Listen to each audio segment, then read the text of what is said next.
So we're going to be talking about a historian today. Well, was he just a historian? Let's find out. Let's talk to one of our guest experts. Would you like to introduce yourself? Hi, my name is Dr. Owen Rees, ancient historian and lecturer of applied humanities down at Birmingham Newman University.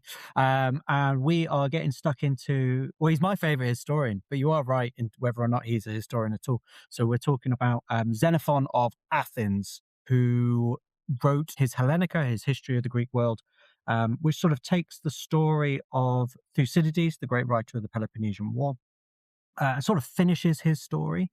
Thucydides famously doesn't complete his work, and Xenophon's own history sort of picks it up with a sentence at the beginning of his book, which usually is when historians are saying, I am the great Xenophon and I'm amazing and this is everything I'm going to do.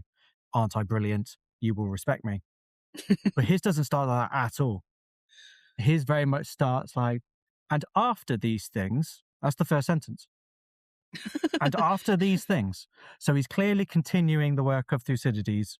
We presume it's going to be Thucydides he's continuing. The sequel. Yeah, exactly. And then continues the history of what we understand as the Greek world. But I suppose more accurately, the political history of the Greek world up until 360s, which sees the rise of Sparta, the fall of Sparta, the rise of Thebes, the defeat of Thebes at Mantinea, and for Xenophon, the sort of watershed moment where the Greek world as he knew it, the status quo, had ended. So that's the historian and the writer we're talking about, Xenophon. So when I was at uni, we did a lot of 5th century Athens, because Yes, of course you do. So we had a lot of Herodotus and a lot of Thucydides. Not a lot of Xenophon, but I don't think that's particularly fair, really, is it? Because he's just as good as the first two, right, as a historian? Oh, well, okay. Xenophon's an interesting character. So you are absolutely right. He is often underrepresented, underplayed. There is a, many moons ago, Greek historian by the name of Rul Koninadike used to run a social media series of platforms called Xenophon is Sad. And he would collect quotes from around scholarship and from around the internet of basically people saying things about Xenophon or ignoring Xenophon that would probably make Xenophon sad. So it's things like, the history of the Greek world was given to us by the great historians Herodotus and Thucydides, which is missing a good 70, 80 years, which comes from Xenophon. I mean, the most famous example is the philosopher Bertrand Russell, who is describing Socrates. So Xenophon was one of Socrates' students, knew him very well. And our idea of who Socrates is comes from two main sources, two main accounts, which is the works of Plato, one of his students, and the work of Xenophon. In the modern day, he's considered like the second-rate philosopher. Right. And Bertrand Russell famously described the issue of dealing with Xenophon's version of Socrates. So in his stories about Socrates, in his sort of philosophical writings about Socrates, and Bertrand Russell describes it as a stupid man's report of what a clever man says is never accurate. Oh, no wonder Xenophon is sad. Exactly. So it's just this idea that Xenophon is too stupid to have really understood what Socrates was saying, and so his presentation of Socrates must be wrong.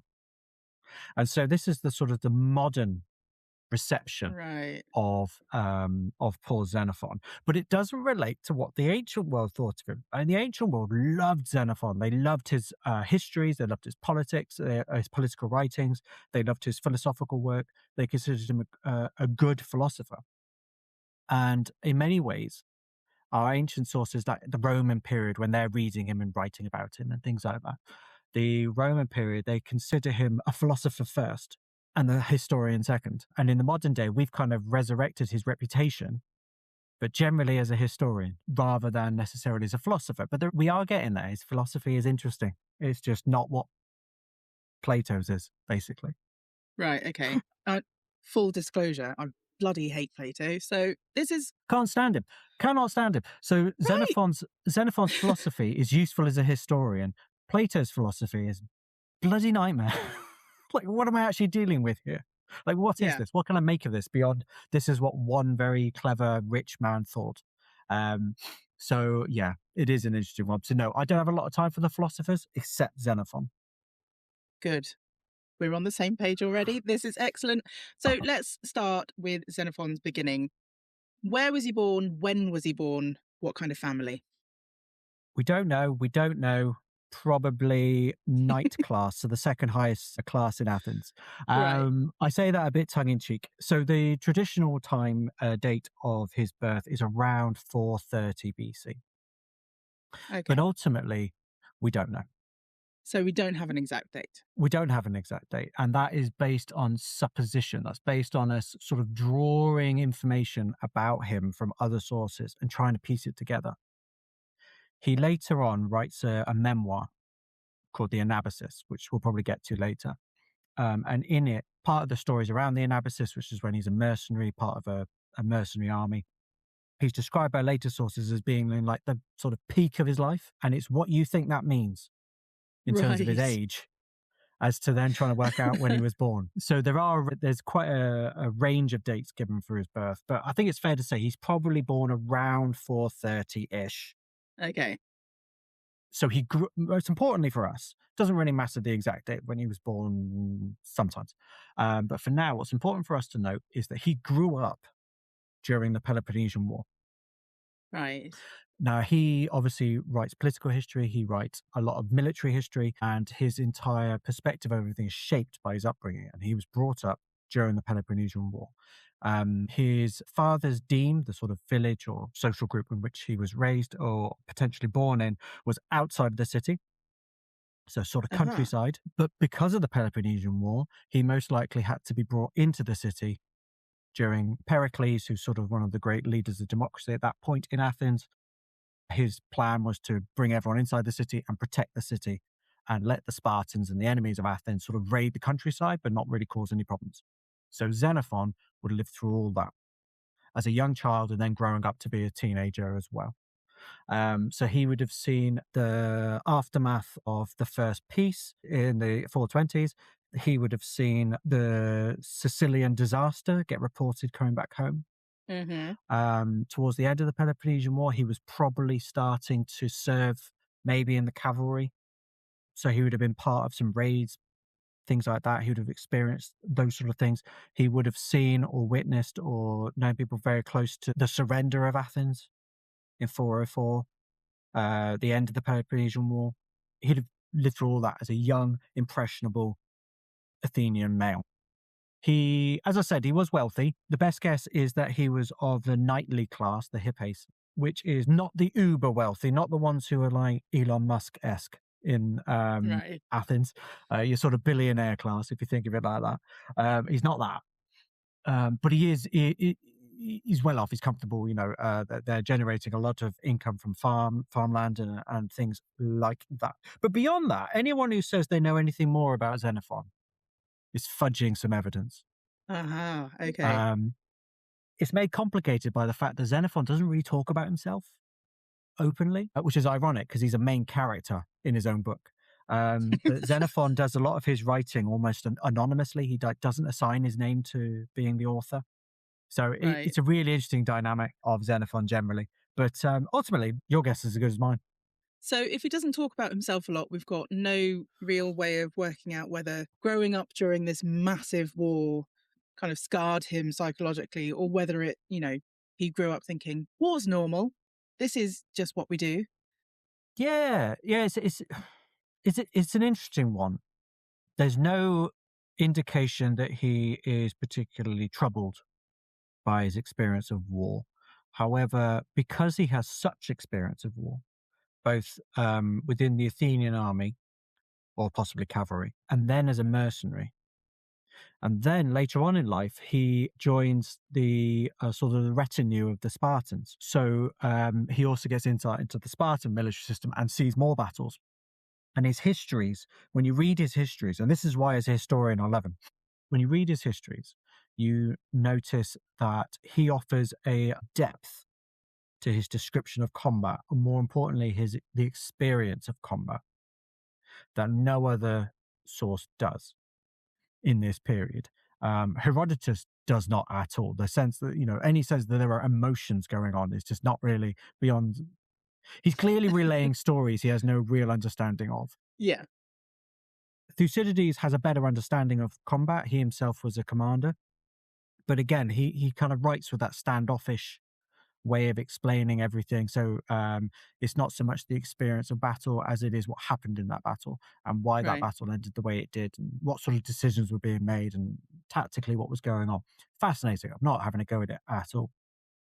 But Xenophon offers feet on the ground, eyes in the eyes of your enemy, that kind of perspective. And it's really interesting to read and to kind of get that feeling of how he most likely interpreted his experiences in combat. And so we get interesting accounts. So we get him describe psychological instability as a result of combat. Wow. We see him describe the raw emotions of combat. We see him describe pleasure in massacre. So actually enjoying slaughtering people, or that this is a good thing. We also see one of my favorites is he's the first account that I've ever found in chronologically who describes the freeze reaction of a human being when they're afraid. So fight, flight, or freeze, that kind of quintessential human reaction to threat. He describes it in the Battle of Canaxa, which is in his Anabasis. So it's as part of this mercenary army. And in it, an individual just freezes in the battle line when a chariot is charging towards the battle line. Everyone moves out of the way except for this individual who just can't move. And it's that psychological insight. It is that reality. It is that I don't know how to describe it. It is the kids' gloves off. This is what happens. This is the humanity in combat. This is the reality of warfare. This is not pretty. It is not pleasant, but it is glorious. He does believe that. Yeah. And as a result, it's just a fantastic writer for that perspective. If you're not looking for that perspective, I imagine he frustrates people quite a lot. But it's the perspective I come from. So yeah, you're absolutely right. So he brings that experience to what he's writing about. But no, we don't really get the impression that he's particularly psychologically damaged or traumatized by what he writes about. But he is interested in those emotional and psychological, or what we would consider psychological ramifications of war. Which we don't often see in ancient sources. No, absolutely not, because it sort of challenges perceptions of masculinity. It challenges perceptions of why people fight and that it's a glorious thing to do. One of the reasons I find Xenophon so fascinating is because he still finds that glory. He still finds that cultural assumptions about war. So he's not quite, Siegfried Sassoon level. War is utterly terrible, but he is at least, at least he's talking about emotions, which is really, that's quite special, isn't it? Yeah, it is. I could go on all day about how amazing he is as a source for this, because he is amazing. Like, he even talks about seeing things in, not necessarily in combat itself, but on campaign that could have an effect on people. So there's one example in his Anabasis. So again, this campaign. The reason why I keep coming back to the Anabasis is because it's like the first memoir we have in the ancient world. So the idea that someone wrote down a 2-year period of their life, how they remember it, what happened, and everything like that is just an amazing piece of evidence. So in it, on the many, many stories he tells, one of the stories is the Greek army is very much marching home. They're trying to get home.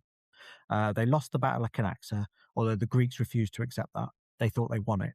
And then they're trying to march home. The Persians are very much annoying them, trying to kill them as they leave, but the Greeks are marching home.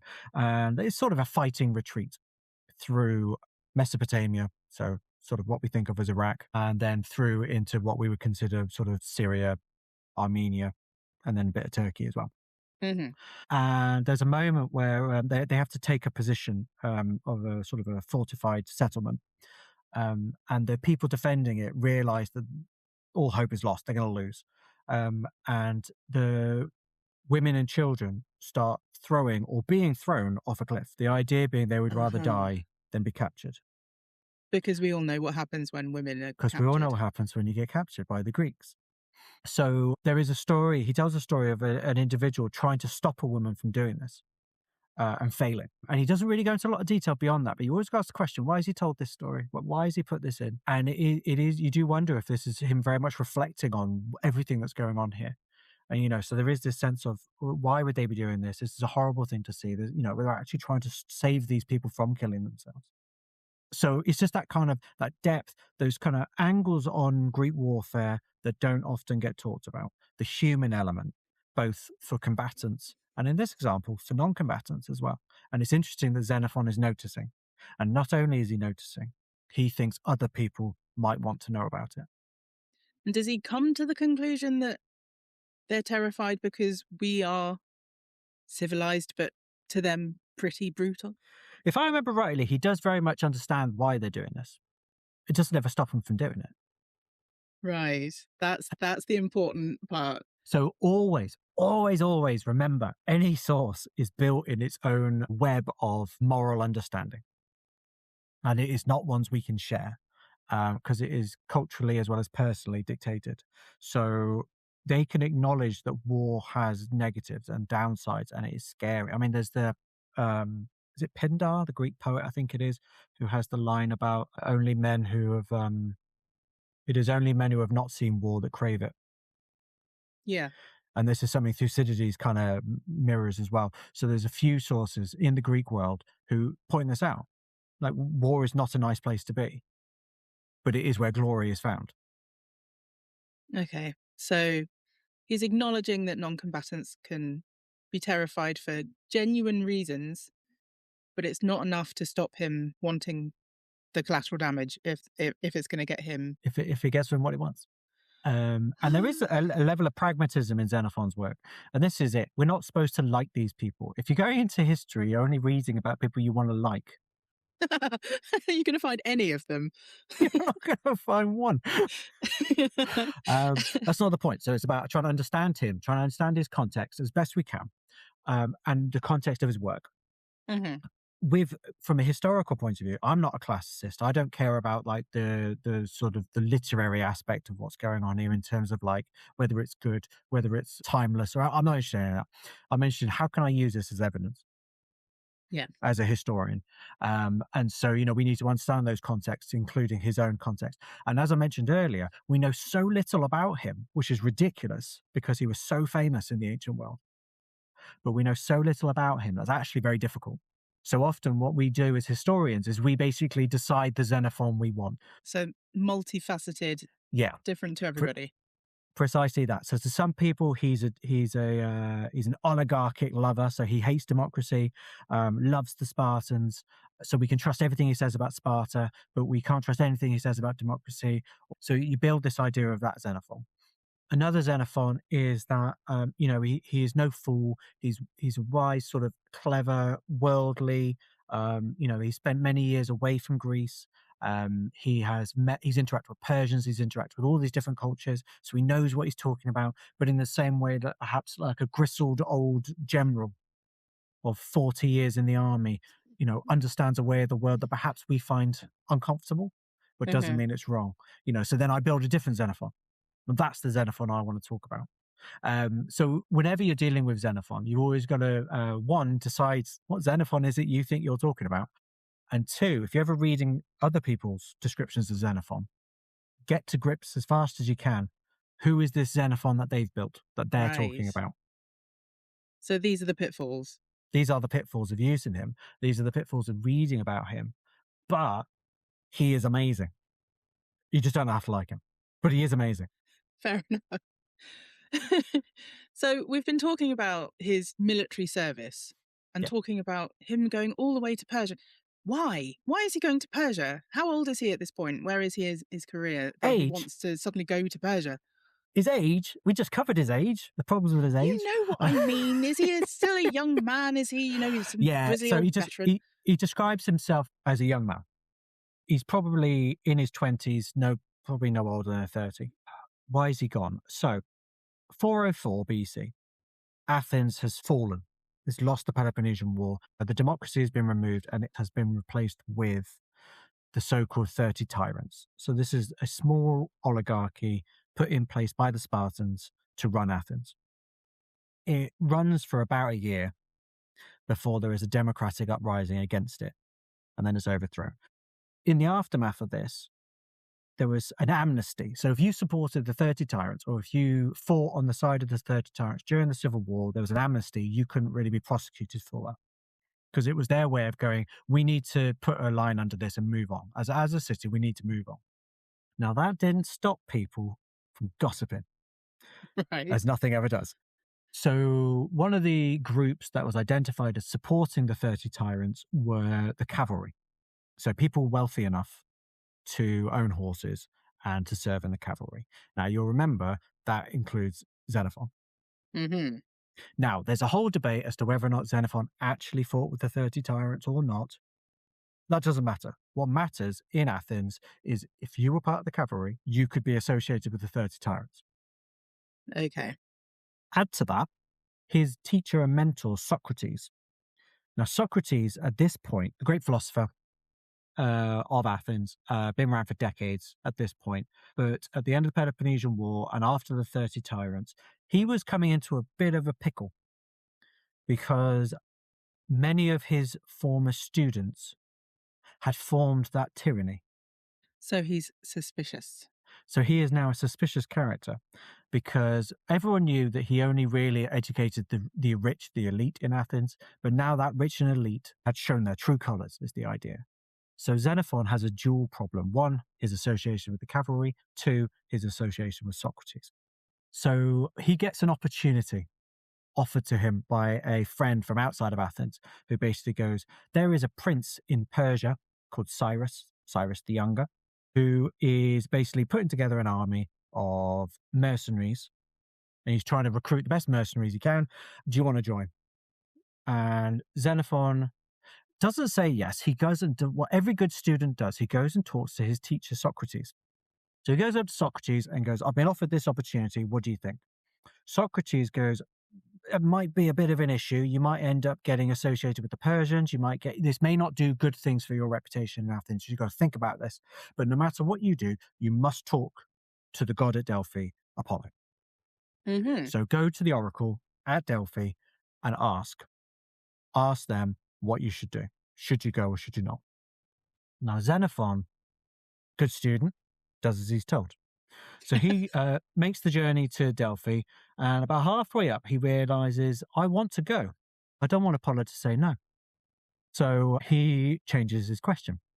So he doesn't ask, should I go or should I not go? He asks, basically, when I go, what sacrifices should I make before leaving? And the oracle at Delphi gives him an answer. These are the sacrifices you should make. So off he goes back to Athens and goes up to Socrates and goes, I asked, I have the blessing, I know what I need to do, I'm ready to go. Socrates, wise old man that he was, goes, what did you ask? He found a loophole. Xenophon tells him, and Socrates is unimpressed, but ultimately acknowledges that you have to do what the gods have now just told you. So you have found this loophole. You are wrong to have done that. This is not going to be good for you. However, you have to now do it because you've asked the gods and the gods have given you an answer. Follow through that answer. And it's worth mentioning, isn't it, as well, that Socrates, I mean, we have this impression of this old bearded man talking nonsense in the agora all the time. But all right, Aristophanes. I'll take it. But it's worth mentioning that Socrates had military experience as well. So he wasn't giving nonsense Yeah. advice, was he? He had Yeah. experience. Yeah, the impression we have of Socrates as the old philosopher is very much him at the end of his life. It's the Socrates that Xenophon writes about, and it's the Socrates that Plato writes about, the old Yeah. Socrates. But Plato, interestingly, does talk about his earlier expeditions, his earlier fun times. So we know that we know that he fought in at least 3 major battles during the Peloponnesian War, Right. probably in his 40s. So he wasn't a young man. So we know that. We also know that he was well regarded for his military performance in those battles. Interestingly, 2 of those battles are like major defeats. Okay. So he leaves defeats of the Athenian army with his reputation intact. So, which is not easy to do. The thing I always think too, when it comes to Socrates, famously gets killed. Like he is executed by the Athenian people for basically corrupting the youth and for spreading impious thoughts and things like that. And they attack him for anything they can attack him for. So they accuse him of anything they can accuse him for. What no one ever accuses him of, ever, is cowardice, Fair enough. which is really unusual. Because in Athens, it's the sort of thing you accuse someone of. You ran away from a defeat. You left the battlefield when you shouldn't have. I saw you throw your shield away. These are the kind of things you attack people with. And when Socrates is very much challenged with everything he's done wrong and is fighting for his life in a court of law, it never comes up. And so much so, Okay. Socrates uses his military experience to build his own case of his defense. Not to say, I'm great, look at these things I did, but very much like I did at these battles, I am here to stand my ground. So he uses it. So again, you open yourself up to critique if you do that. Yeah. So it is interesting. So yeah, you're right. Socrates, grizzled war veteran. That's how I like to describe him. Grizzled war veteran. And so yeah, the advice he's given Xenophon is he's no fool. He does know what he's talking about. And also he has a good understanding of the Athenian situation as well. So when he's saying this may not turn out well for you in Athens, again, he's not pulling that from nothing. He's not just trying to convince his student not to leave. This is based on his understanding of everything he sort of experienced. Am I right in thinking that one of these battles that Socrates was involved in during the Peloponnesian War, that Xenophon was there as well, and that they fought close by? Now, there is a story. So this is the story that comes from later Roman writers, because later Roman writers are rubbish.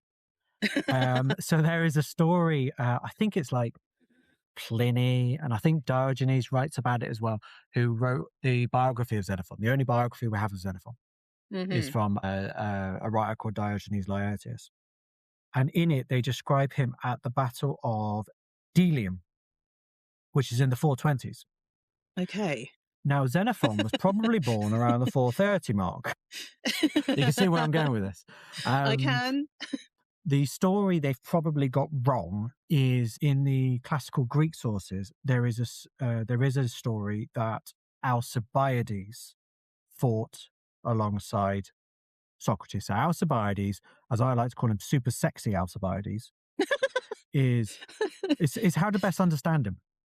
Yeah. He's super sexy Alcibiades. Everyone is infatuated with him. He's a beautiful young man, and then as he sort of grows older, he becomes this real demagogue. He can really manipulate the people with his beautiful words and his beautiful ways.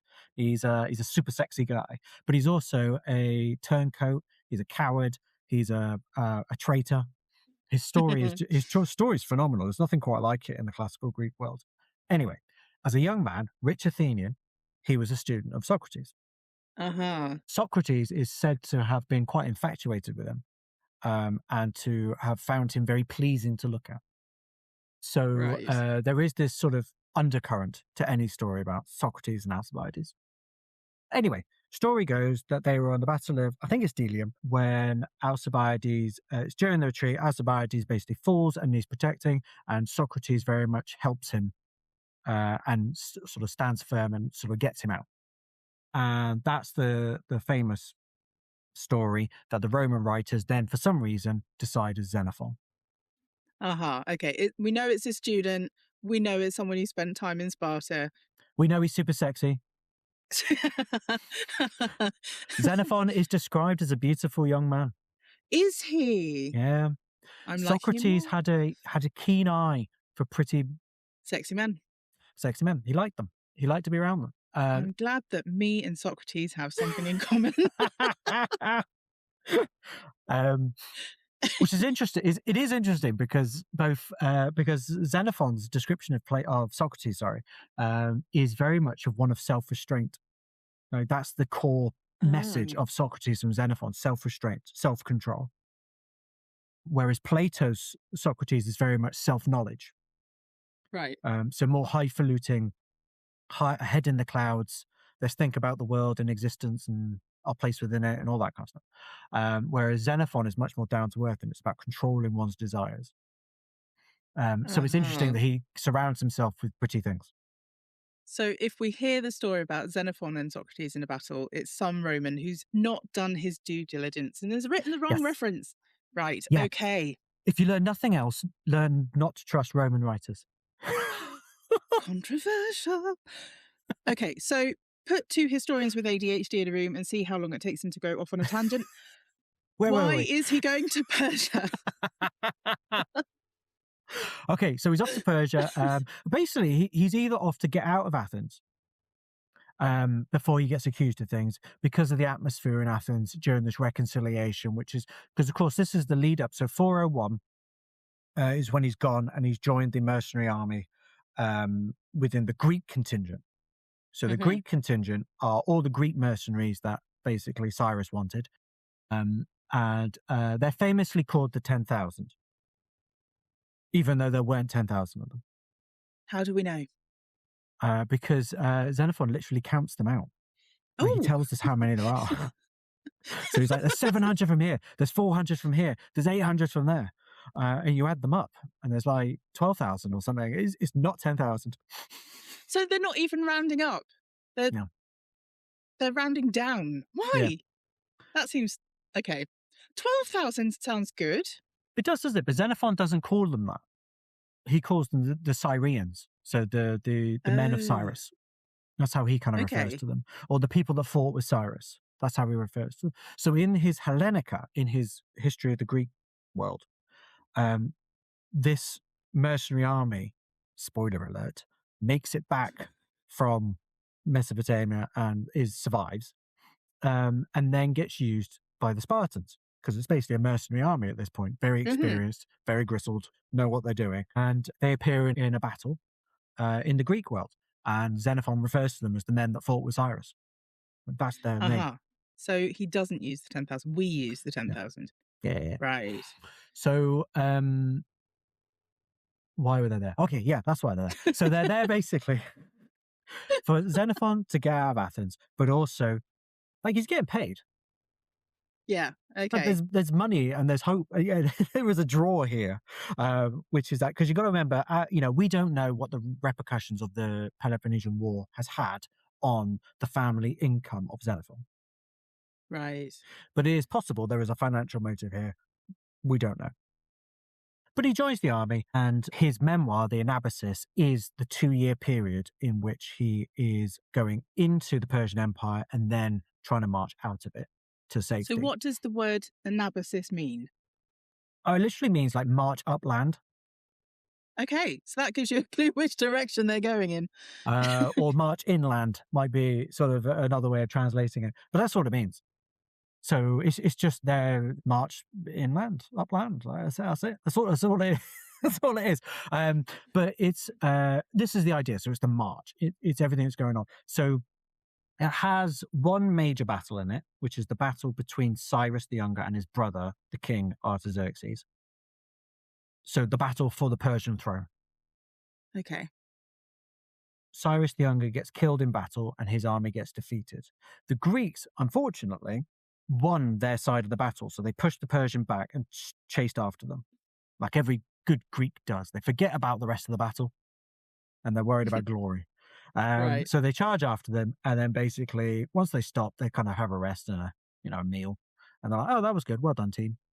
And news then comes that Cyrus died and that actually they've lost. But the Oh, Greeks refuse to kind of acknowledge this because to them, they've won. okay. So there's then this kind of wrangling with the Persians because the Persians are like, give up your weapons and join us. And the Greeks are like, I don't really trust that. And then they're like, well, okay, fine, leave. And the Greeks Okay. are like, no, I don't trust you're going to let us do that either. So it becomes like a fighting retreat. Okay. So the Okay. Greeks are trying to march upland back to the Black Sea to try and get out. And the Persians are trying to basically either get rid of them or get rid of them, depending on how you interpret that Okay. phrase. Because you don't want 12,000 armed men just wandering You do around your not want territory. a experienced Greek army just marching around the Persian Empire.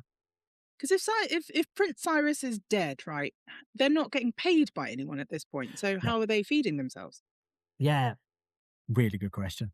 They are taking what they want. There are markets and things that they can interact with, but ultimately, armies on the move take what they want, take what they need. So there's a good reason to want the Greeks out of Persia because There is they're a nuisance. They are precisely that. They're exactly a nuisance. So that's kind of the story in a nutshell. Within the first couple of books of the Anabasis, Xenophon doesn't really appear. Right. Because he's just like a hoplite. He's just another, or he's just another man in the ranks. Okay. And then there is a moment where the Greek commanders are tricked by the Persians to meet with them and basically negotiate what could happen so they can get out. And they fell for it, and all the commanders were slaughtered or taken Ooh. back to Persia and imprisoned. So Yeah. that left the Greeks very much like, we have no commanders, and we're in the middle of the Persian Empire. Who don't want us here? Who don't want us Right. here? Like, what on earth do we do? And it's interesting. If you read the Anabasis, there's a lovely moment where Xenophon gives a biography to every single commander who died. Oh. So he talks about them all, and he talks about them in terms of their leadership. So it's very much like you've got the Spartan guy, a guy called Clearchus, who was hard-lined, not very pleasant, not a nice man to be around, but definitely who you want to lead you in battle. Because he has that experience, he has that, so very Spartan. Pretty Spartan, yeah.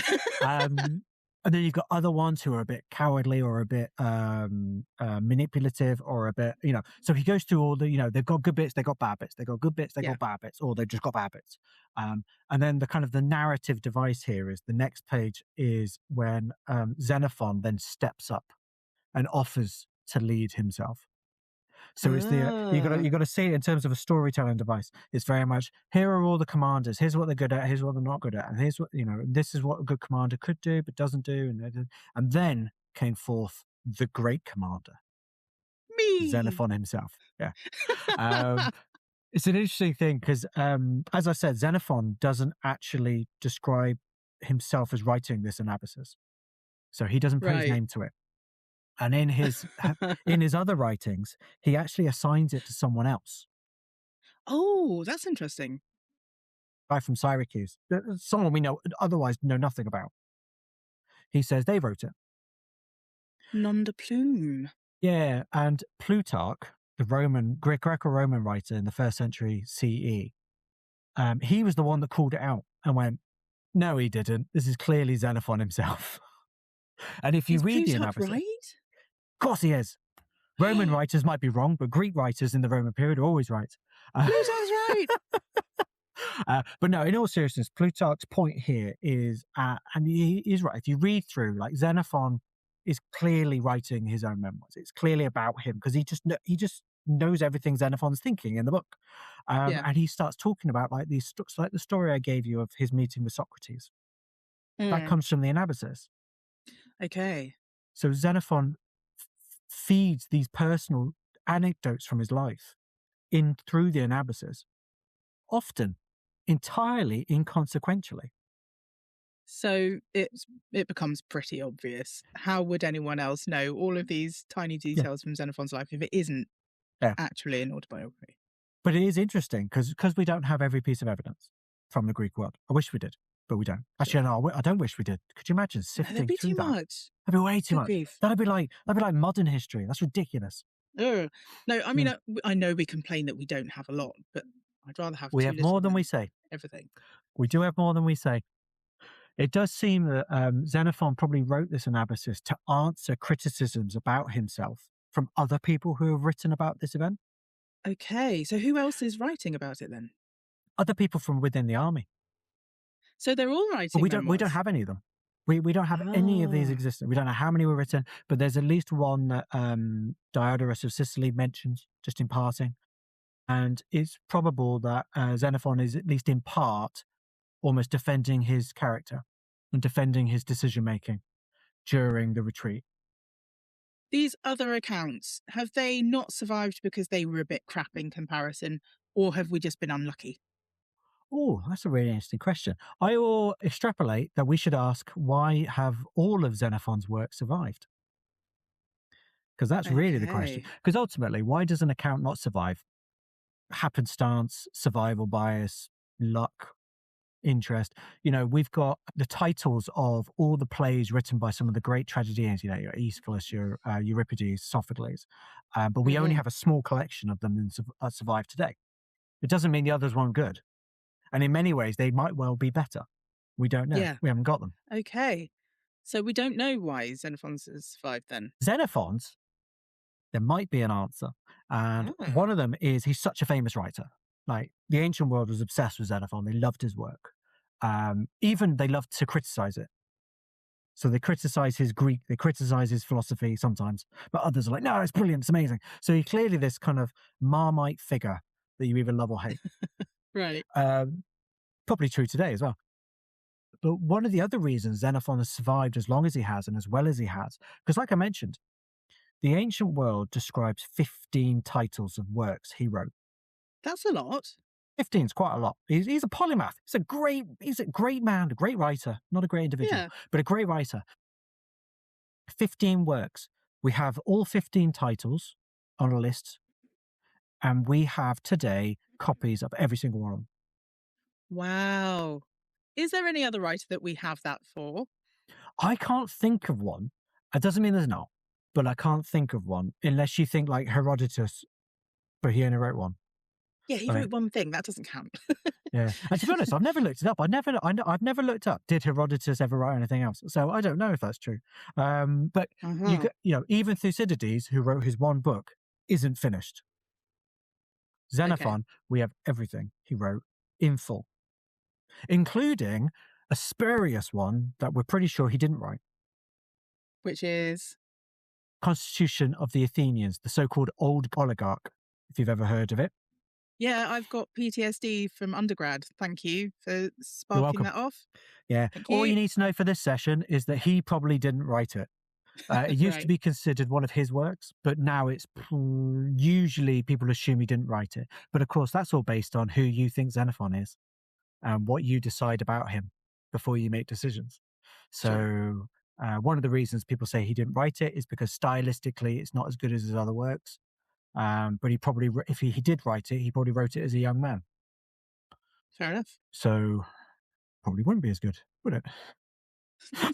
No, I guess not. But generally speaking, it's assumed he didn't write it. But 15 is the list. We have all 15. That is really unusual. Partly, some of his works are considered the first of its kind. So his Anabasis is the first memoir that we have. So the importance of that. The Anabasis was also considered a bit of a blueprint of what to do if you're going to invade Persia, or kind of an inspiration for it. It is said that Alexander the Great was inspired by the Anabasis. And the idea that he would read it and go, oh, look what just 10,000 Greek men could do. Imagine what my army could do, that kind of idea. His Hellenica was considered sort of on par and a continuation of Thucydides, so again, important. His Constitution of the Spartans, an understanding of Spartan culture, Spartan politics, important. His Cyropedia, so he wrote what is possibly one of the first pieces of historical fiction or historical romance. Okay. In the ancient world. So it's basically a fictionalized story of Cyrus the Great, the creator of the Persian Empire, basically. And he uses it very much to sort of talk about good leadership that sort of thing. But it is pretty much a fictional story of Cyrus the Great. Okay. And I mean, he's clearly spent time in the Persian Empire, so I'm assuming he's got. So he's picking up these stories, he's picking up these traditions, he finds them interesting, and he's obviously intrigued by the idea of Cyrus's own sort of rise and what he learned along the way and all that sort of thing. Then you've got his Socratic works, which again were considered really important. He was considered the practical philosopher, as opposed to Plato's high-flying, highfalutin, kind of highbrow way of looking at philosophy. I often think of him as the drunk man in a pub who comes up and he sits next to you and goes, "Come sit here and let me tell you about life." So his Socratic work, the philosophies, are not really of Socrates himself, but of his learning from Socrates and what he's sort of done with it, his defense of Socrates, his implementation of what he took from Socrates, basically. Very practical. So it's often linked to how to run a household. It's often linked to agriculture. It's linked to the relationship between a man and a wife. There's a section of his oikonomikos, his economics. So his basically how to run a household, which is often tongue-in-cheek referred to as how to train your wife. Okay. You get the idea. Cooling slightly on Xenophon, slightly. Yeah. I told you weren't supposed to like him. I mean... but anyway, so he did a symposium. So symposium with these big drinking parties in Athens, and this is where supposedly they would be discussing like Homeric poetry and philosophy and all these highfalutin things. But really, they're all getting pissed and looking at porn and watching pretty boys and girls do things, basically. But having these highfalutin conversations. So he wrote something called his Symposium, which was like sort of one of his sort of lessons from Socrates, fictional or otherwise. And basically there's a dialogue going on and it's to discuss things. Interestingly, Plato did a similar one. So he has his Symposium where it goes on. Plato's Symposium is, it's all about the philosophy, and it's all about the thinking, it's all about the clever repartee and how brilliant Socrates is. Bloody Xenophon's is almost all about sex, desire, restraining that desire if you can, and entertainment, what's going on in the room. Okay. And it ends, one of my favorite endings to anything in a Greek source, it ends with a sex show, a live sex show. And all the unmarried men in the room stay, watch, and think, I should get married. And all the married men get home, jump on the horses and go, I need to see my wife. So there's a real practical, humorous element to Xenophon's Symposium. It's supposed to be funny as well. There's a satirical nature to what's going on. It's playful. And actually, a lot of what he's talking about is playfulness. Because Plato is not funny. Plato is the opposite of funny. Plato is not funny at all. Xenophon is funny. So if you're going to read any Greek philosophy and you don't want to, die of boredom, maybe it's Xenophon. Start with Xenophon. But he also wrote like practical guides. So like how to look after and train and use horses. Like how you hunt with dogs. Just like practical guides. He did one on being a cavalry commander. Like what a cavalry commander should consider and should make sure they're good at. So he's got these very practical side to him as well, and this has always kind of piqued people's interest. But there is another side to it, which is that Xenophon wrote in very simple Greek, very easy to read Greek. Okay. So there is also an educational element. So if you need to learn ancient Greek, and you want to start somewhere, you would start with Xenophon. So we can kind of guess that he's writing for a wider audience than some of his peers then. Yeah. That's nice. I think that's fair. It is nice. Forget everything else about him. That is nice. And so another possibility for his survival of all his works is because they're constantly being studied, not necessarily just for their content, but also for the Greek. So this simple Greek, is this one of the reasons that certain classicists have demoted him below other writers then? Because it's not lyrical and it's not posh. And it's not elegant. It's ironic, isn't it? He was actually lauded in the ancient world for his use of his use of simple Greek to express complicated things. So he was kind of lauded for his use of that language in that way. And then by about the 19th century, this went the other way. And it was very much, it's simple, it's basic, it's vulgar, it's not as clever. You know, we should be having to work really hard. If you ever have to suffer through reading Plato in Greek, it is horrendous. And if you ever have to suffer reading Thucydides in the Greek, it's horrific. And Xenophon just isn't. It is so much easier to work with. Which is why certain classicists don't rate him. Yeah, I think there's also something to be said for. I was taught Greek by a guy called John Taylor, who wrote the book. He literally wrote the textbook on learning ancient Greek at school. He also like edits the dictionaries and stuff like that. So he's a big player in sort of teaching ancient Greek. And I always remember him talking about this. And he said he always wondered if it was because 19th century scholars had to read Xenophon over and over again in like school, and they got sick of him. And so it's almost like that backlash of like, no, he's terrible. You made me do it for homework and I'm not doing it ever again. He's rubbish. Okay. So yeah, you do wonder if there's a bit of a bias against him from Snobbery. Snobbery, basically, yeah. So but that's irrelevant. What's important for us, Xenophon survives. All his work survive, and that's unusual. But unfortunately, we can't really date them. Okay. I'm guessing he's not writing them as he's, evacuating from Asia Minor. Yeah, precisely. So we don't know if he was working off notes. We don't know if he was working off just memory. We don't know any of it. He gives clues within bits of work when he refers to things that we know happen later. Right. So we know he probably was writing most of these after the fact. Sure. And quite a bit far after the fact. Probably when he's exiled from Athens, which happens in the 390s. He then spends a bit of time with the Spartans, and the Spartans give him a home up towards Elis and towards like Olympia. Okay. He's given a home there. So it might be there when he's in exile that he starts writing a lot of these. But we don't really know. We don't know the order he wrote them in. Do we know why he was exiled from Athens? Barely. Really? The ancient sources give a couple of possibilities. So we don't really know. We just know he did. What are the rumours?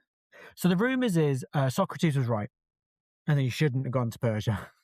Right. Other rumour is it's to do with his relationship with Socrates. It's relationship to do with possibly the tyranny and sort of a backlash of that. We don't really know. Another rumour is that it wasn't anything to do with any of that. It was to do with his relationship with Sparta. Okay. And that was why what he was was exiled. his relationship with Sparta? Because he grew up in a city that was at war with Sparta for decades. So what is his relationship with them? So during his time as a mercenary, he works under various Spartan commanders.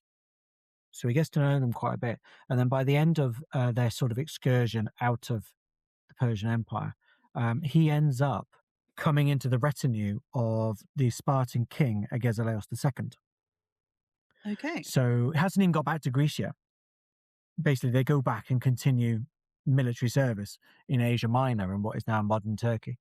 And he's in the retinue of Agesilaus II. It seems that Agesilaus, when he comes back to Greece to fight a battle or a series of battles between the Spartans and a new alliance, which included Athens, against him, Agesilaus came back to Greece, fought the Athenians, the Thebans, and various groups in battle and won. Xenophon seems to have been there on the Spartan side. Okay. Again, depending on what you want to make of Xenophon, you either think he may have fought in the battle or he might have just been there but not fought in it. Right. There's no real clear-cut answer to that question. But it seems to be after that he is exiled. So he spent all this time with these Spartans in Persia. They've buried the hatchet because they've got a new common enemy. Is he just under the impression that actually he's got quite a lot, as a Greek, he's got quite a lot in common with the Spartans after all, particularly in comparison with the Persians? Or is it just that Agesilaus is paying him? Show me the money. Show me the money. It's an interesting question. There's no answer to that question, basically. Any answer I give you is entirely supposition. So Speculative. Okay. I'm going to speculate. Yeah, go for it. I think he's an adventure seeker. It sounds like it, doesn't it? I think he's an adventure seeker, and I think he knows the ramifications of what he's doing. But it's just irresistible. It's just irresistible. That's my impression. I very much doubt many people would agree with that, by the way. But that's my impression of him. That's fair enough. We'll So take he it. then goes to Sparta. The reason why that's important is because Xenophon is arguably our very best source for Spartan culture and Interesting. Spartan politics, because he spent time with the Spartan king, he spent time with the Spartan army, he spent time in and around Spartan land, and was given a home, admittedly not in the sort of core of Sparta or in the sort of Laconia and Messenia, the lands of Sparta, but he is given a home under the control and protectorate of the Spartans. There are ancient history rumors. So within the ancient sources, there are rumors that his children went through the Spartan training system, the agoge. Okay. But that's debated. But, just this idea that he was that closely connected with the Spartans. So when he talks about Spartan politics, when he talks about the Spartan army, he obviously has his agendas, he has his interests, he has the things that he does tell us and doesn't tell us, and you got to treat it with kids' gloves as always. But if he says something that is contradicted by a later source, I am more likely to believe Xenophon. Okay. And did he personally know this king? Would he have been, chatting with him, or is he just seeing him from a distance? No. He seems to have personally known him. And also, I mean, he wrote one of the works that we have that survive of him is a eulogistic biography of Agesilaus II, Right. which seems to have been circulated after Agesilaus II died, which is very much like how great Agesilaus was and how So brilliant in he is. writing this, was he thinking at the time, I'm really cutting every tie with my home city doing this? I'm fully aware this is it. No, not really, because ultimately his exile, like most Athenian exiles, they're not forever. Okay. And there is a suggestion that he did go back to Athens at some point. Right. He never mentions it. He never mentions it. The story goes that he went from his place in and around Elis. He then ended up in Corinth. And according to most traditions, he died in Corinth. However, if you look at his final work, it's something called his Ways and Means, his final work, he seems to have returned to Athens at some point because he has a good understanding of what's going on. He was never fully banished then. He was able to return at some point. Okay, that's interesting. Can we assume then that it's when he's living in the Peloponnese, this is when he's doing the bulk of his writing? Yeah, I think this is pretty fair to say. But like I said, we don't really know the order in which he writes them. We don't really know exactly when he writes a lot of them. Like even, scholars of his histories, his Hellenica, are pretty sure that the first 2 books of it were probably written at a completely different time to the rest of it. Okay. So it's something he obviously went back to and added to, and editing processes as well. So even if we accept when he finished it, that doesn't tell us when he started writing it. Why am I telling you this? Really, this is just to understand the difficulty of making assumptions about him and his work. Because we can't even securely date. He's writing during the 4th century, definitely. Pretty much definitely. I said that too confidently, Alexander. No, he did. He was writing during the 4th century, and he probably died in the 350s. Okay. And what time does the Hellenica cover? We know it starts when Thucydides finishes. Oh, yeah, literally mid-sentence. That's where it starts. And it ends 362, Battle of Mantinea. So he's talking about a time that he lived through, obviously, but he's also talking from the perspective of someone who knows Athenians, he knows Spartans. He's probably talked to Greeks of all kinds of cities during his mercenary days. That makes him quite an interesting source then, because he's got this multiple perspective built in. Yeah.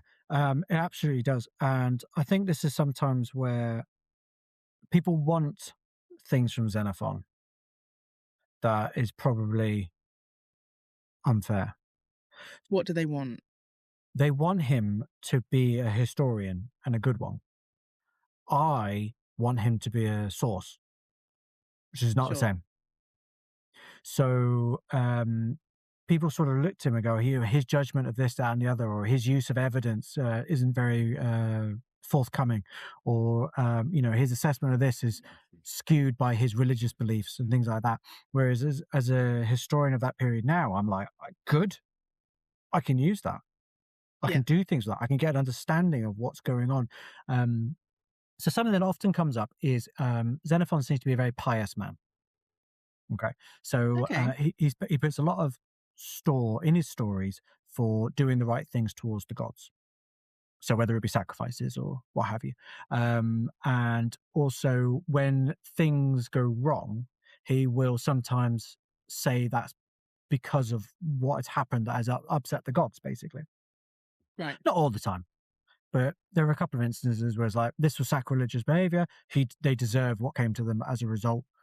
That's what happened. So from a historian to a historian point of view, I'm like, this is useless supposition. What are you talking about? But from an ancient historian today, reading that, what we can see is actually sort of how ingrained their religious belief systems were, and Yeah. also his descriptions of it gives us insight into things that no other source talks about, such as religious activity on the march, religious activity when they come home from the march. So that kind of homecoming. Okay. And it's Xenophon that describes it. Thucydides doesn't really describe it. Herodotus doesn't describe it. We wouldn't have it. It's him. He describes it because it mattered to him. He also describes things that can be problematic for historians because it contradicts everything else that we've been told about a particular thing. So the example for this is something I had to do a lot of work on during my former years, which was on the burial of the war dead in ancient Athens. So what do you do with the Yeah. war dead in ancient Athens? Ancient Athens famously buried their dead in Athens itself. They gave it a public funeral. They brought the dead back. They repatriated their war dead. They're the first city-state, country, state of any description to do this in human history because it's a Right. major undertaking. Yeah. But the commitment, the financial, the manpower, it's a major undertaking.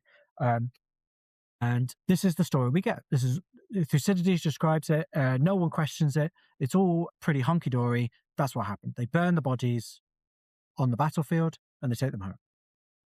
Right. Xenophon describes them burying them on the battlefield. Well, Ah. burying them on campaign. He describes them burying them where they are. I think he's in Ephesus.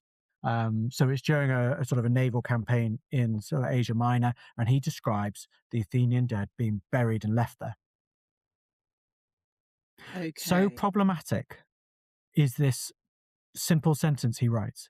So problematic it is that some of the sort of great classicists who have studied him describe it as a slip of the pen.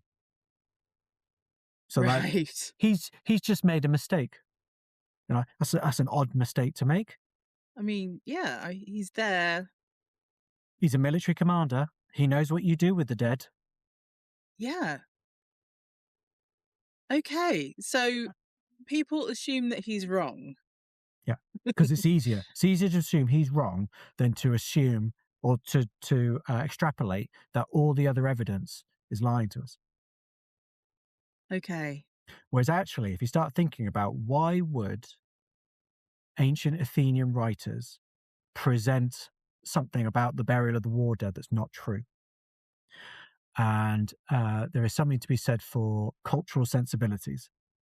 Yeah. It is unacceptable culturally for them to believe that they're not all coming home. And the ritual of the funeral occurs, but of course the remains are all in coffins. Mm-hmm. How do you know how many are in it? I mean, we have got burials of Athenian warriors outside the city of Athens, haven't we? We've got the Marathon tomb.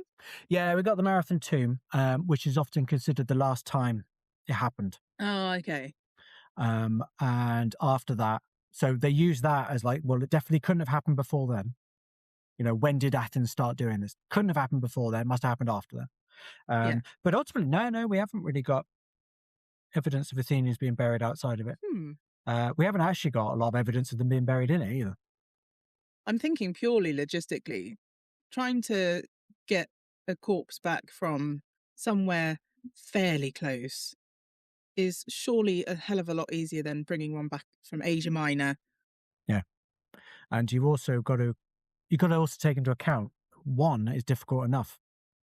At the Battle of Delium, where I told you Socrates fought and the Romans get it all wrong and think Xenophon's there, the Athenians lost 1,000 men. Right. So when you're thinking logistics, you've got to think they've got to burn 1,000 bodies. Needs a lot of wood. It does need a lot of wood. It needs hundreds of tons of wood. A lot. Yeah, it's something like I had to do all this as research once. I can't remember off the top of my head. It's something like 330 kilograms of wood to burn a single body. That's enormous amounts post-battle where you're not near home territory. Yeah, and wood is scarce in the Greek world. There's not loads of it. And then, of course, you've got to take into the logistics of space. So how much space does that amount of cremains, so cremated human remains, how much space does that take up? How much does that weigh? How much do you Where are you going to get the pots from, the burial pots? Well, this is it. Because then you've got to take into the logistics of all the pots, which is unlikely. So the more we discuss logistics, the more sense Xenophon makes. Yeah. Which actually, remember what I said about him, he's practical. Even his philosophy is practical. He's a practical individual. I don't think he's lying. No, it doesn't sound like it, does it? If there was a slip of the pen, the slip was, I shouldn't have said that. Right. But Xenophon doesn't seem to care about that. Because he's practical. Because it's reality. Because that's what happens. That's how you deal with the bodies when you need to. Because that is the human element of warfare, which is where we started. And he does not shy away from it. Is he talking about how many people were buried in Ephesus? No, just a random aside. It's like they had a battle, they buried the dead, and then they moved on. Because, if he brought them home, if he buries them, he just needs some shovels. Yeah. But if he brings them home, he needs wood, Well, and also, you've got to go home. Yes. How did he get back? Did he march the whole way through? Did they sail? Because marching is the long route. We know that. Marching is the long route. So actually, this whole bit about Ephesus is a complete aside. It's to do with the Athenians. It's nothing to do with the mercenaries at all. Oh, right. So the mercenaries, they march all the way to the Black Sea. Okay, so they do take a long route. Oh, yeah, they take a long route. Through the mountains, through... He gives descriptions, like his is the earliest known written description of snow blindness. He describes snow blindness. He describes basically hypothermia. He describes, struggling in the mountains. It's amazing. So you can start to see, can't you, why Alexander the Great is using it as a kind of how-to guide. Yeah. Because it's not just, we did glorious stuff here. He's giving practical information about terrain and weather and seasons. Yeah. Wow. This is Xenophon. This is why Xenophon's amazing. This is why anyone who puts Xenophon down should get in the bin. As a source, he's just phenomenal, and offers us insight that just no other source in this time period offers us. Okay. And is that because of his writing style, or is it personality? Is he deliberately moving away from Thucydides' style to create his own style? Or is he can't resist adding these little details? That's a really interesting question. Thank you. Partly, it depends on when you think he wrote it. Ah, yes, of course. So depending on when you think he wrote it will determine whether or not you think he was influenced by other history writers in the 4th century. Okay. Or whether they were influenced by him. Right. Okay. So, okay. So all that really matters is that he does write a very different history to Thucydides. He reinserts that human element, the religious element, to a much greater extent than Thucydides does. Whether or not he's purposely trying to create a new genre, whether or not he's tapping into a new genre, whether or not he's trying to emulate Thucydides, whether or not he's trying to improve Thucydides, depends entirely on the Xenophon you're creating. Okay, so we can make our own little Make your own conclusions. judgments. And there is evidence for all of it. So we've spoken a lot about his travels through Persia and his continuation of the history of Greece after Thucydides ends. What about some of his deep cuts that you've mentioned? Tell me more about some of the more unusual texts that perhaps people haven't heard of. So, I mean, one of my favorites is Hunting with Dogs. It's a manual on, well, exactly what it sounds like, how to hunt with dogs.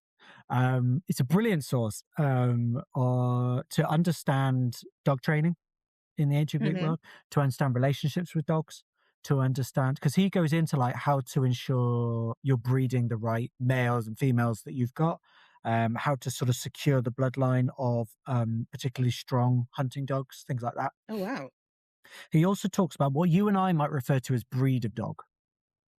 Right. They're not breeds of dogs in the technical sense, but they are the types of dogs. So he talks about the Laconian hound.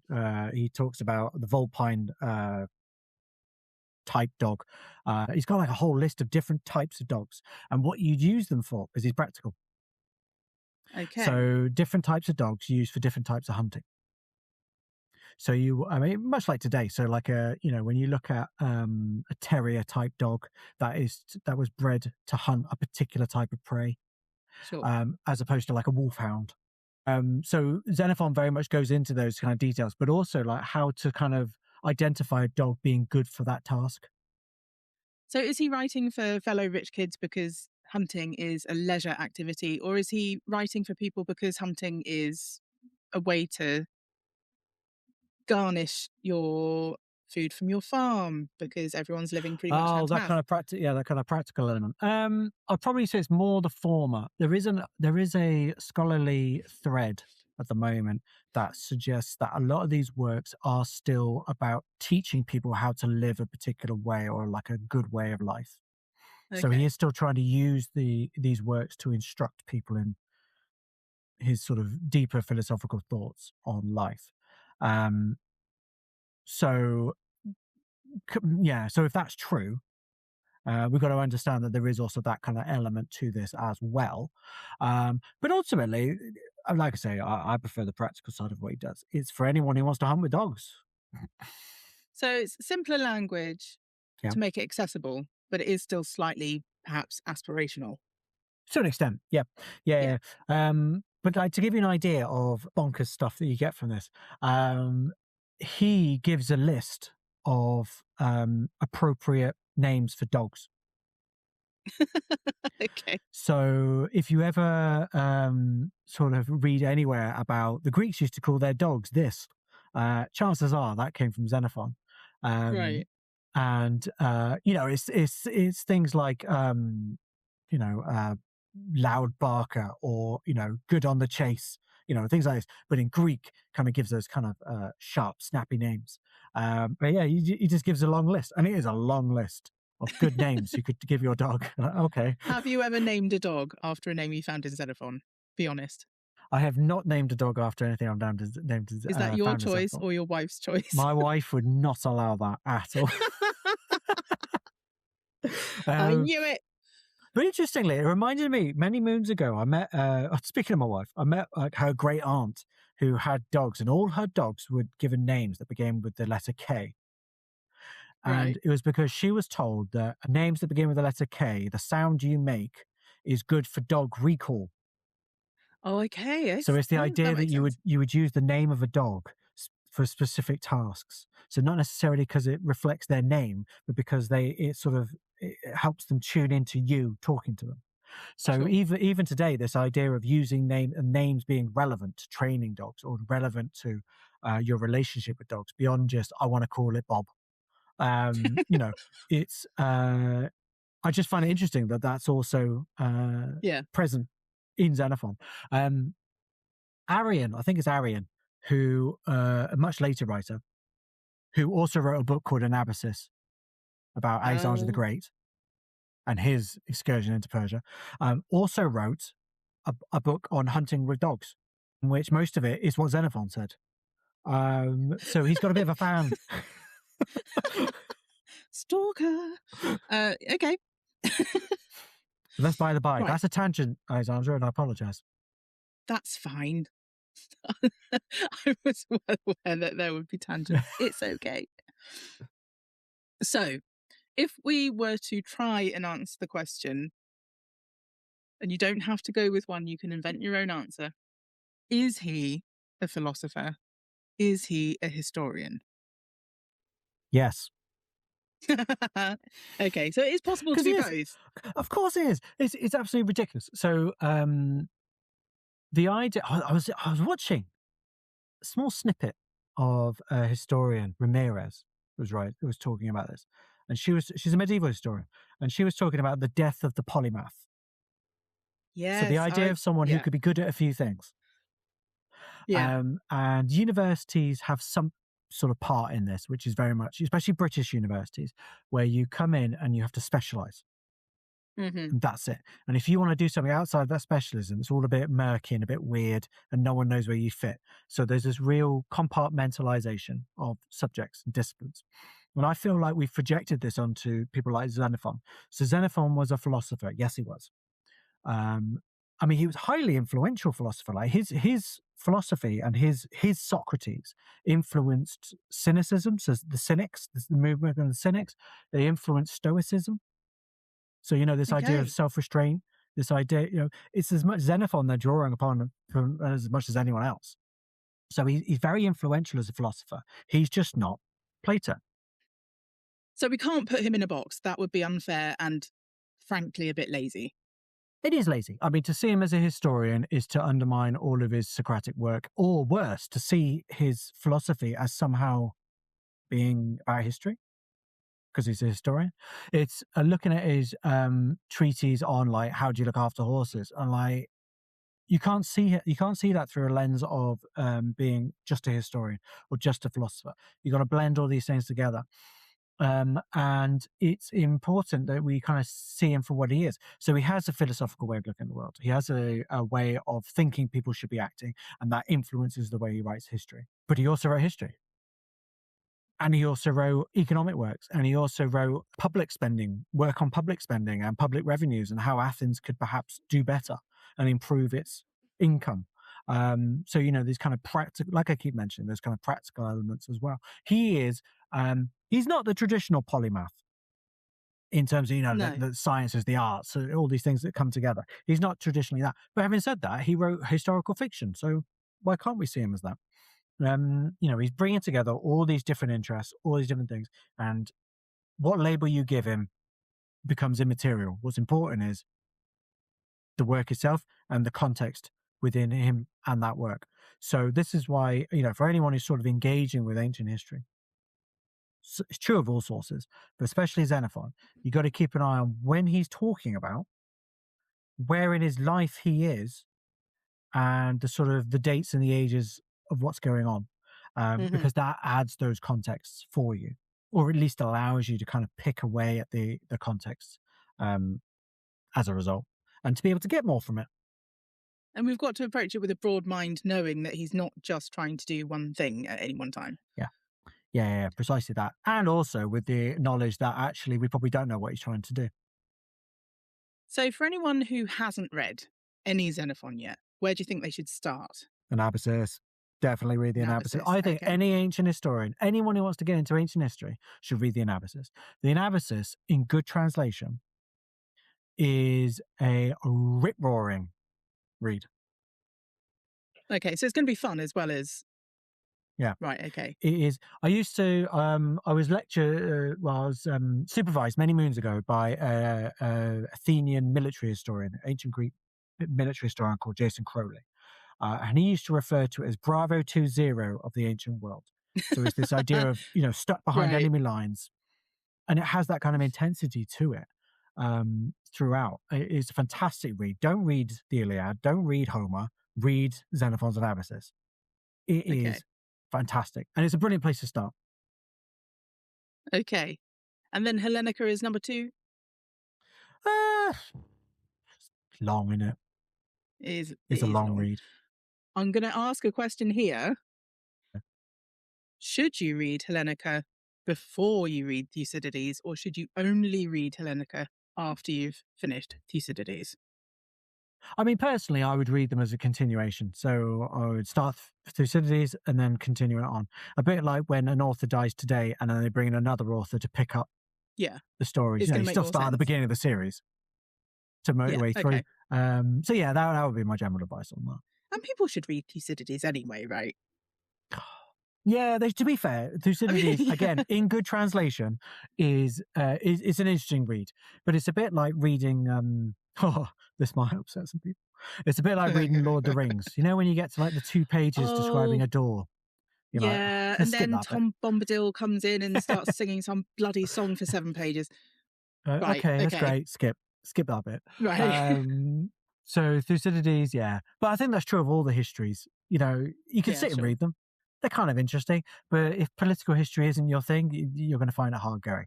If you're interested in just the kind of lives, the stories, the reality of things going on, those kind of personal relationships, Xenophon's Anabasis, up there, that's probably one of, if not the best source for it. So with the Anabasis and the Hellenica, have you got any translations that you would recommend for people to go out if they've not read him before and they really want a good translation, nice and accessible? What would you recommend? Yeah, Because I know I love my landmark editions because they've I got love maps Landmark, and but they're annotations. terribly translated. Are they? Well, that's God, not fair. don't tell me that. They're old. They're quite old translations, or Right. or sort of revised versions of it.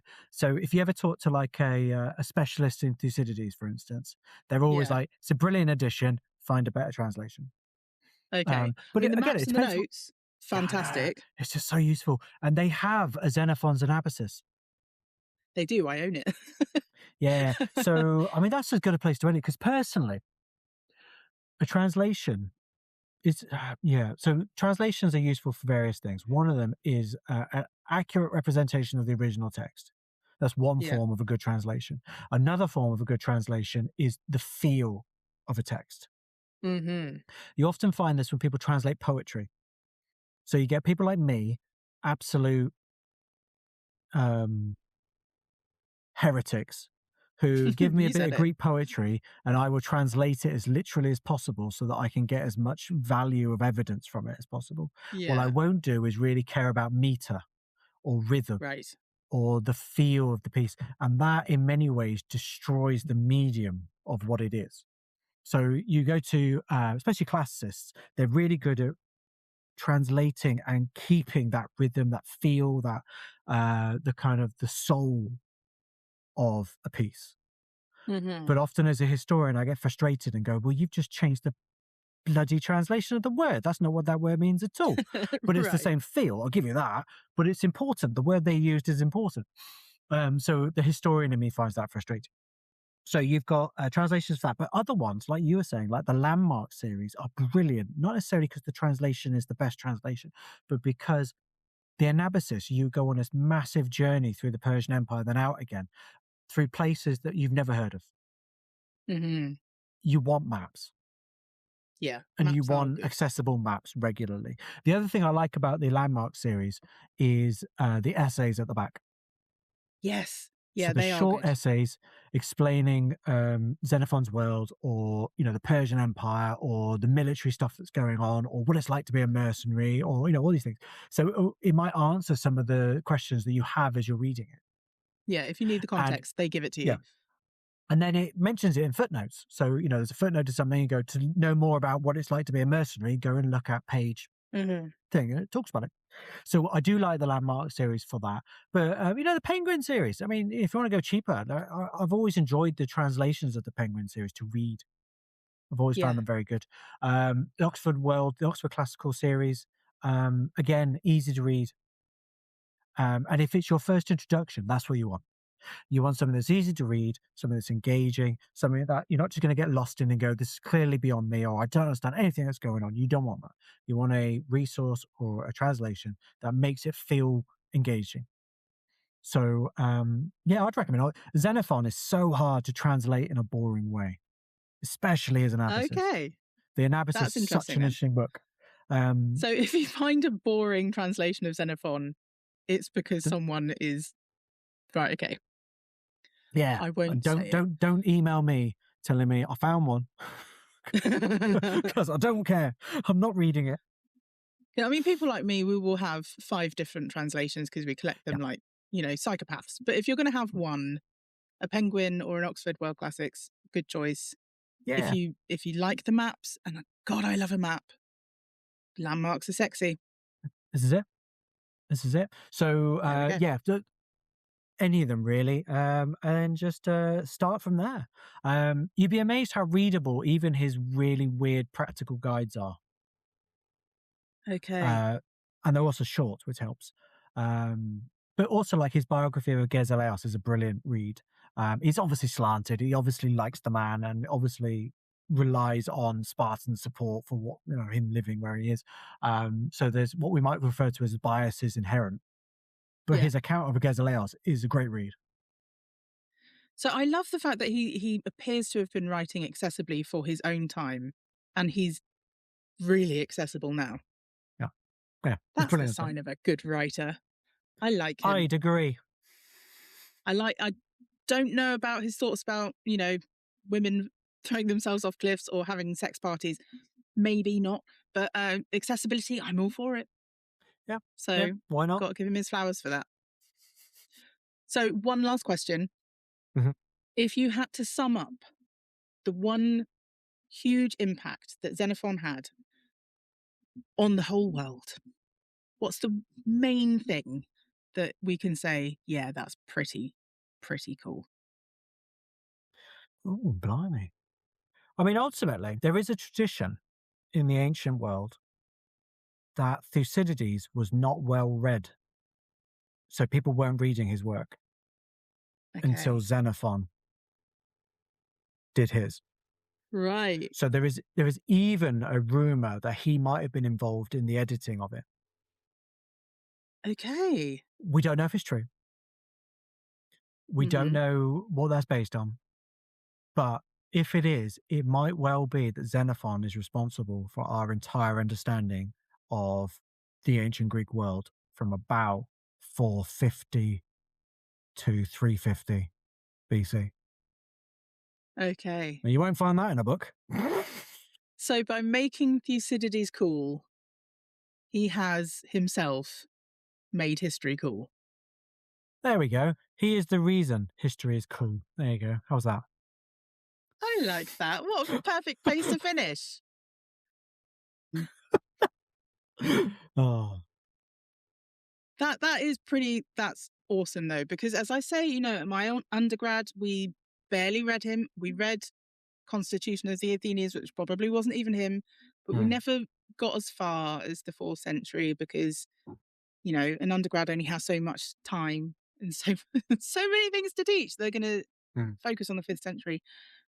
4th century, I think, needs a bit more attention, and I'm so glad that you've come onto the show to give that period of time and this particular man a little bit more attention, because by God, it sounds like he deserves it. Absolutely. Completely agree. Now, thanks for inviting me on to talk about him. It's a pleasure. I'm sure we will be seeing you again soon.